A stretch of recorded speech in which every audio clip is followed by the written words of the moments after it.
중학생 아들과 단둘이 살고 있던 여성은 퇴근 후 집으로 돌아와 잔혹하게 살해당한 아들의 죽음을 마주하게 됩니다.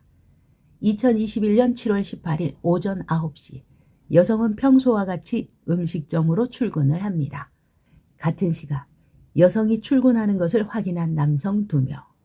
6시간 동안 대기하고 있다가 오후 3시 16분경 주택에 침입해 혼자 있던 중학생 김군을 폭행하고 잔인하게 살해합니다. 범행 후 그들은 사용했던 도구들을 인근의 분리수거장에 버리고 도주하게 됩니다. 늦은 저녁, 여성은 힘든 하루를 마치고 사랑하는 아들이 기다리는 집으로 돌아왔지만 집안이 컴컴했습니다. 항상 퇴근하는 어머니를 기다리는 아들인데 그날따라 TV 소리마저도 들리지 않았습니다. 가방을 내려놓고 하루 종일 엄마를 기다렸을 아들의 방문을 열었는데 아들은 싸늘하게 죽어 있었습니다. 여성은 충격 속에서 아들을 끌어안고 오열하며 경찰에 신고를 합니다.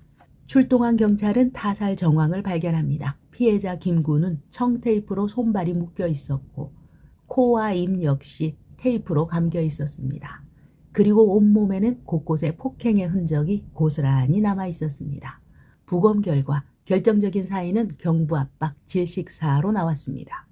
용의자 파악에 나선 경찰은 남성 2명이 피해자의 집에 들른 사실을 알아냅니다. 사건이 벌어지고 24시간이 지나기도 전에 범인을 검거하게 됩니다. 7월 19일 0시 40분경 공범 김씨가 주거지에서 잡혔고 주범인 백씨 역시 제주시의 한 숙박업소에서 체포되었습니다.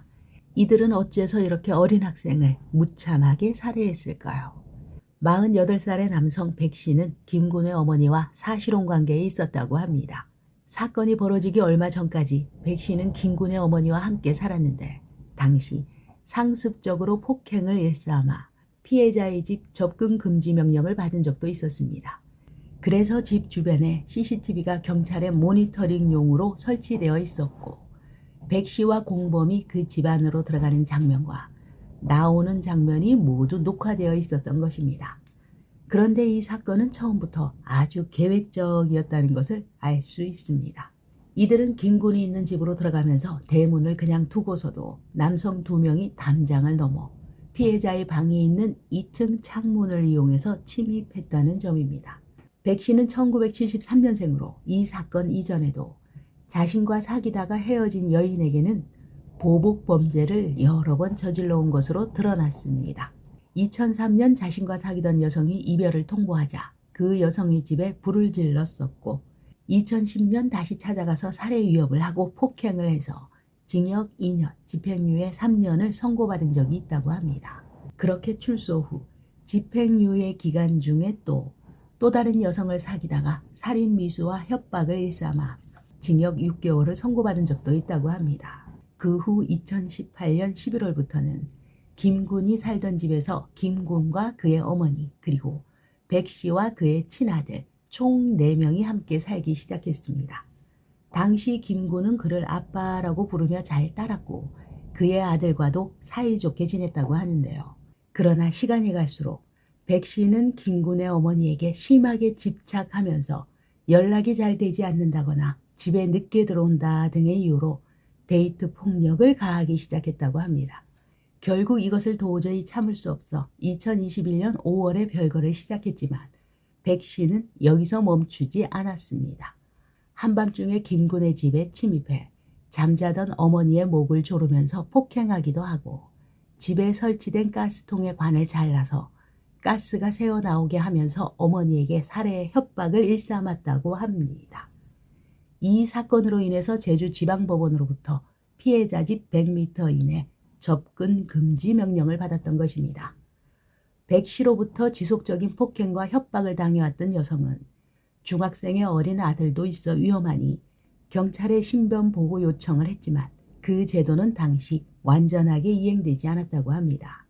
그래서 당시 이 사건을 두고 신변 보호 제도의 실효성에 대한 논란이 일기도 했었습니다.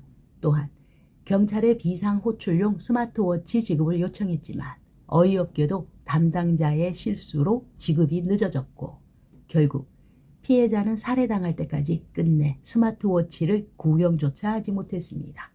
공범인 김 씨는 백 씨와 어떤 관계일까요? 김 씨는 1975년생이며 주범인 백 씨가 피해자의 저항을 예상하고 피해자의 재압을 도와달라라는 요청을 해와서 도와주었을 뿐이다 라고 했습니다. 직접 살해에 가담하지는 않았다 하면서도 일부는 시인하였다고 합니다. 실제 백 씨는 공범 김 씨에게 400만 원, 90만 원 등등 수차례 현금을 건네 그의 환심을 사면서 범행을 도와달라고 요청했고 그는 수락했고 공범이 되었습니다. 김 씨 역시 성범죄 등 10여 건의 전과가 있다고 합니다. 사건 당시 백 씨는 접근 금지 명령을 받으면서 그의 집착과 분노는 더욱더 커져만 갔고 그 대상은 여성이 가장 아끼고 사랑하는 아들 김군에게로 향했습니다. 두 사람은 7월 16일과 17일 이틀 동안 김군의 집 주변을 돌면서 구체적인 범행 방법을 논의하고 사건 당일인 7월 18일 오전 7시에 김 씨는 철물점에 들러서 청테이프 2개를 구매합니다. 그리고 오전 9시경 여성이 식당으로 출근했을 때 중학생 김군이 집에 혼자 있다는 것을 확인하고 몇 시간 동안 대기하면서 적절한 범행 타이밍을 기다렸습니다. 당시는 7월의 여름방학이었고 또 코로나 때문에 친구를 만나러 가는 등 외출이 불가능했기 때문에 김군은 집에 있었다고 합니다. 오후 3시 16분 두 사람은 2층의 다락방 창문이 열리는 걸 확인했고 바로 담장을 타고 올라가 창문으로 침입합니다. 그렇게 준비한 청테이프로 두 사람은 김군을 결박했습니다. 그리고는 김군의 교복 허리띠를 이용해 목을 졸라 살해하게 됩니다. 범행 후 이들은 따로 움직입니다. 김 씨는 범행 도구를 챙겨서 현장 근처에 분리수거장에 갖다 버립니다. 주범인 백 씨는 범행 후에 무려 3시간 동안 사건 현장에 남아 있었습니다. 그리고 이때 집안 곳곳에 식용유를 뿌렸다고 하는데요. 자신도 자살하려고 그랬다라고 답했지만 범죄 전문가들의 의견은 달랐습니다. 김군의 어머니가 퇴근하기를 기다렸다가 그도 살해하고 집에 불을 지르려고 했던 것은 아닐까 추측했습니다. 피해자 김군은 중학교 3학년의 어린 학생입니다. 그러나 자신이 사랑하는 어머니를 지키고 안심시키려는 어른스러운 아이였다고 합니다. 2022년 7월 두 사람은 원심을 확정받고 현재 복역 중에 있습니다. 백광석 징역 30년, 김시남 징역 27년. 당시 범인들에게 무기징역이 선고되지 않은 점에 대해서도 상당히 논란이 있었습니다.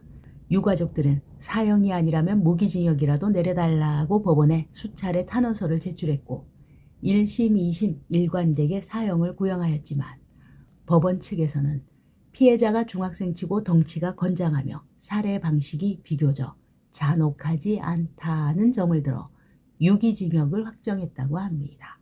사실 이 부분은 상식적으로 이해가 가지 않는 부분입니다. 아무리 덩치가 크다고 해도 미성년자입니다. 청소년이며 혼자입니다. 그런데 건장한 성인 남성 2명의 감형 이유를 피해자의 신체 조건으로 돌리다니요. 사건 이후 피해자의 유족들은 정신적인 피해 등을 주장하며 백광석과 김시남을 상대로 6억 7천 규모의 손해배상 청구 소송을 제기했고 2022년 8월 18일 제주지법 제2민사부는 백광석과 김시남에게 3억 5천만 원을 배상하라며 원고 일부 승소 판결을 내렸습니다. 백광석은 2051년 7월 20일 출소 예정이며 김시남은 2048년 7월 출소 예정이라고 합니다. 참으로 가슴 아픈 사건이었습니다.